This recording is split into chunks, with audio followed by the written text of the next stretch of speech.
وہ سڑک پار کرنے لگی۔ ایک تیز رفتار کار نے کشف کو کچل ڈالا۔ دیکھتے ہی دیکھتے لوگ جمع ہونے لگے۔ شادی کو صرف 4 دن رہ گئے۔ مما کشف کو دیکھ کر بے ہوش ہو گئی۔ کشف کا فون بج رہا تھا۔ عارش کال کر رہا تھا۔ ایک تو پتہ نہیں کہاں مر جاتی ہے، ابھی تک نہیں بتایا کون سے رنگ کی شیروانی لوں۔ کشف کی بچی فون اٹھاؤ، دکان والا پوچھنے لگا۔ سر کون سا کلر پسند کیا آپ نے؟ عارش بولا سر ابھی بتاتا ہوں، بس میری بیگم فون سن کر لے میرا۔ کشف آج تیری خیر نہیں، بس فون سن لو ایک بار۔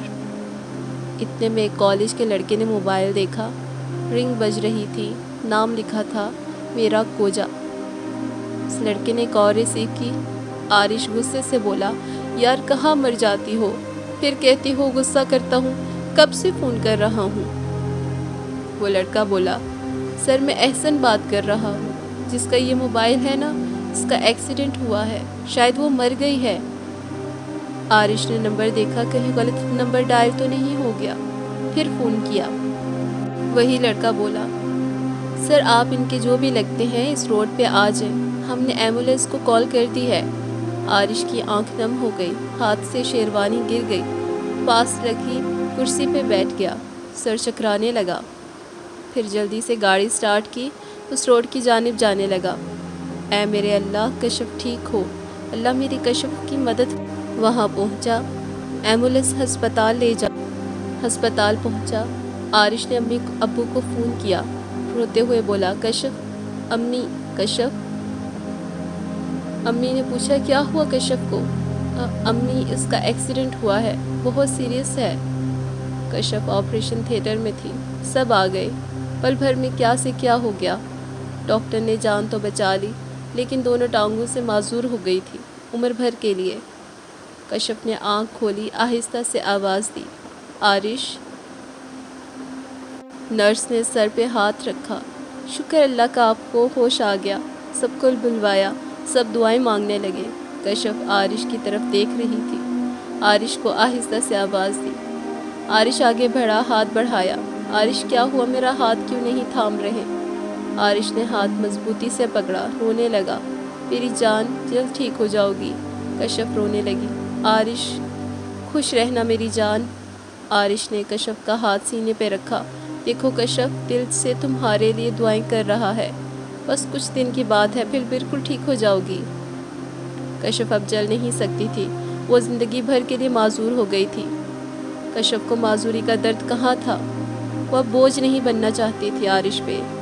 سب پریشان تھے، اب کوئی علاج ممکن نہ تھا جس سے کشف چل سکتی۔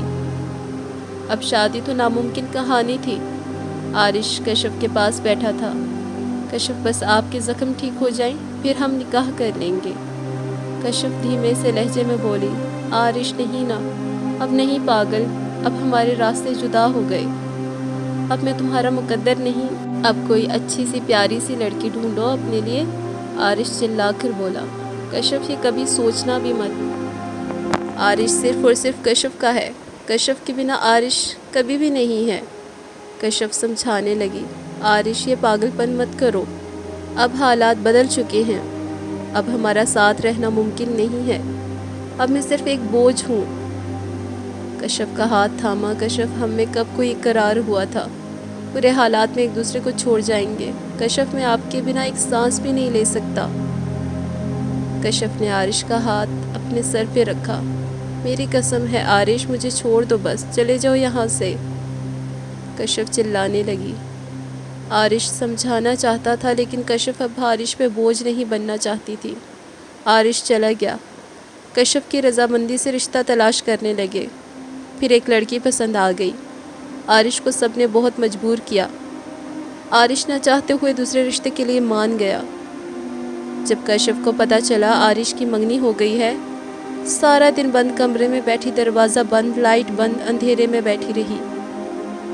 مجھے زندگی دھوکہ دے رہی ہے، اب موت کو آزماؤں گی، اگر وہ بھی بے وفا نکلی پھر پتہ نہیں کہاں جاؤں گی۔ دروازے پہ دستک ہوئی، چھوٹی بہن تھی، آپ ہی دروازہ کھولو نا۔